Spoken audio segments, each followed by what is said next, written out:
Welcome to this deep dive. We've got quite a collection of sources you've shared for us today. We do. Some really powerful stuff. Yeah, passages from John's Gospel, Psalms 71 and 34, Isaiah 49, and also a reflection piece that kind of ties things together. That's right. And as we dig in, you'll see these themes weaving through betrayal, definitely, but also this deep reliance on God. And divine purpose, too, right? Alongside human weakness when faith gets, well, really tested. Exactly. It's a really potent mix. Okay, so let's jump right into the Gospel of John, chapter 13, verse 21 onwards. It starts heavy, doesn't it? Jesus is troubled. Deeply troubled in spirit, it says. And then he just lays it out there. Truly, truly, I say to you, one of you will betray me. Wow, just imagine being in that room, the shock, the suspicion suddenly hanging in the air. Yeah, but what's interesting is they don't seem to immediately accuse each other. It's more confusion, looking around wondering who. Right, and then you get the specific interaction. Peter signals to the disciple whom Jesus loved, John presumably. Telling him to ask Jesus who he means. Peter, always wanting the direct answer. And Jesus's response is so quiet almost. It is he to whom I will give this morsel of bread when I have dipped it. He dips the bread, gives it to Judas Iscariot, using that gesture, an intimate gesture, really, to identify the betrayer. It's quite something. Why do it that way, do you think, so subtly? Was it like a final chance for Judas, or? That's a deep question. Some see it as maybe a final moment of grace, yeah, a chance to step back. Others think it's more about Jesus acknowledging what has to happen, maybe fulfilling prophecy. It's loaded with tension. Definitely. And then the text says, right after Judas takes the bread, Satan enters him. Yeah, that feels like a decisive shift. Like, okay, the path is set now, no turning back. And Jesus says, what you are going to do quickly. It's so blunt, almost accepting it. It is. But what gets me is how clueless the other disciples are. Totally. They think he's off to buy stuff for the feast. Or maybe give some money to the poor, since he handled the money bag. Right, just ordinary tasks. They completely miss the massive spiritual drama playing out right there. It really highlights their perspective at that moment, doesn't it? Yeah. Still very much grounded in the practical, the everyday. And then that line, so after receiving the morsel, he immediately went out and it was night. Yes. Yeah. And it was night. That's more than just the time of day. Absolutely. Symbolism, right? The darkness Judas is stepping into, the darkness of what's coming, contrasted with Jesus as the light. Precisely. A literal and metaphorical darkness. And it's after Judas leaves that Jesus starts talking about glorification. Yeah, the glorification of the Son of Man and God being glorified in him. It feels almost paradoxical. How does betrayal lead to glory? Well, in this context, glorification isn't just about praise. It's about the culmination of his whole mission, the suffering, death, resurrection, ascension. Okay. Through that whole process, God's plan and glory are revealed. So the betrayal is, weirdly, a necessary step towards that ultimate glorification. I see. So even in the dark, the plan is moving forward. Right. And then he turns to the others, calls them little children. Such tenderness there. Yeah, maybe acknowledging their vulnerability for what's next and saying where he's going, they can't follow yet, clearly pointing to his death. Which leads us straight to Peter's reaction, verses 36 to 38. Peter pipes up, Lord, where are you going? And Jesus says, again, basically, you can't come now, but you will later. And Peter's response is just so. Peter, Lord, why can I not follow you now? I will lay down my life for you. So passionate, so convinced of his own loyalty. You can almost feel his sincerity. Oh, absolutely. We've all felt that kind of commitment, I think, that certainty in ourselves. Yeah. Which makes Jesus's reply just crushing. Will you lay down your life for me? Truly, truly, I say to you, the cock will not crow till you have denied me 3 times. Ouch. A direct hit. A prediction of failure right when Peter's professing his ultimate loyalty. It really makes you think about faith, doesn't it? Peter meant it, surely, but his human weakness. Exactly. It shows that faith isn't just about strong feelings or bold declarations. It's also about knowing our limits. And needing something more than our own strength. Precisely. Peter's coming denial really sets us up to appreciate the themes of weakness and, importantly, reliance that we find in the Psalms. Okay, good transition. Let's move to Psalm 71 then. The tone shifts quite a bit here. It really does. It's a cry for help, for refuge. Starts right off. In you, O Lord, I take refuge. Let me never be put to shame. Immediate trust. Yeah, this deep sense of God as the ultimate safe place. And notice the descriptions. God is a rock, a fortress, a stronghold. He repeats it.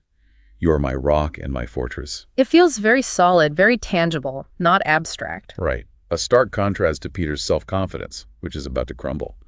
This psalmist is relying on something outside himself. And it's not just a temporary thing for him, is it? He talks about relying on God from my youth, from my birth, even from my mother's womb. Exactly. It's a lifelong dependence he's describing, a history of trust that shapes his current prayer. That history seems important. Maybe that's what the disciples were still sort of building in that moment of crisis. That's a great point. The psalmist has this deep well of past experience to draw on.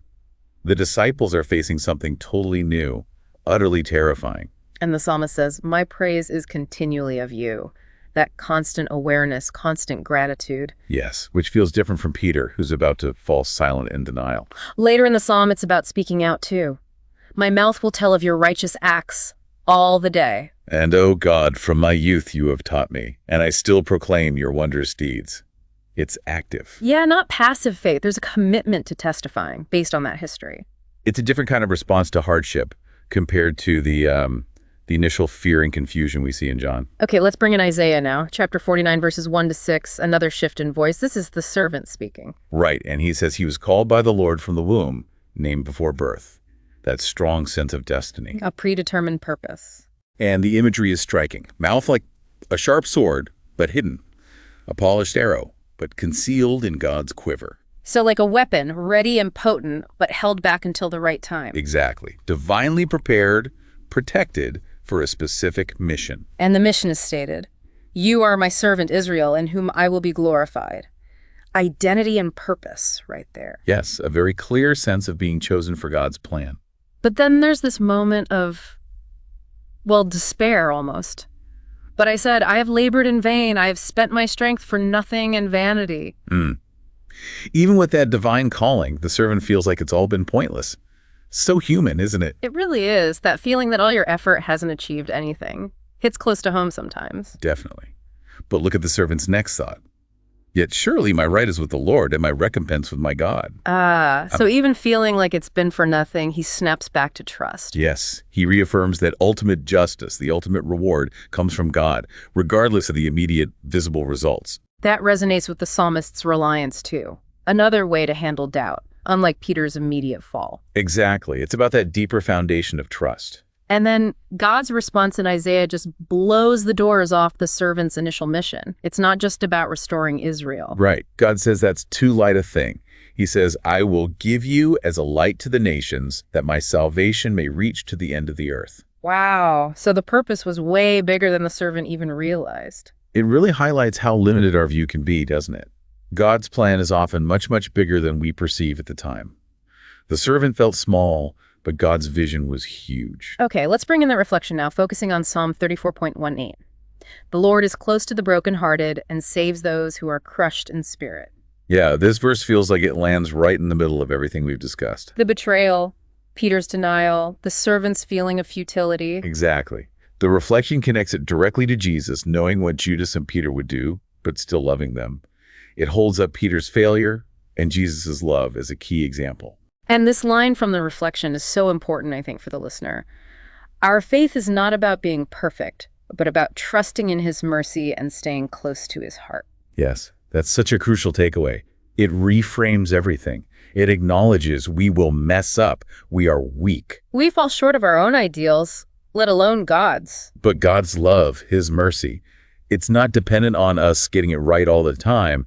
It's actually for those moments when we are broken, crushed. Like with Peter, he denied Jesus terribly, but the story doesn't end there for him. Right. There's forgiveness, restoration. It's a powerful message of hope, really. So pulling these threads together then, John's gospel shows us starkly, painfully human fallibility, even in Jesus' inner circle. Yeah. And Peter's denial underlines that. We don't need to be perfect heroes to be part of this. But then you set that alongside Psalm 71, that deep, unwavering reliance on God as the rock, the fortress. And Isaiah's servant, who feels like he's failed but still trusts God's purpose and justice. The aha moment, maybe, is seeing that God's big plan, like in Isaiah, and his constant support, like in the Psalms, they're still active even amidst the messiness of human betrayal and failure in John. They're not mutually exclusive. They coexist. The divine purpose unfolds through and sometimes despite human weakness. And that reflection on Psalm 34.18 just provides this comforting lens, doesn't it? God is close when you're heartbroken, when you're crushed. It suggests that's precisely when divine grace is most present, most needed, most offered. Not when we're strong, but when we're weak. So as we wrap up this deep dive, here's something to maybe ponder. Knowing Jesus was fully aware of the betrayal coming, knowing Peter would deny him so profoundly, how does that change how you think about your own moments of doubt or failure, or even when you feel let down or betrayed? It's a powerful question. Does it offer a different perspective on navigating those tough times in our own lives, our own beliefs? It really shows how these ancient words, these stories, still speak so directly to, well, the human condition and the nature of faith today. Absolutely. Lots to think about there.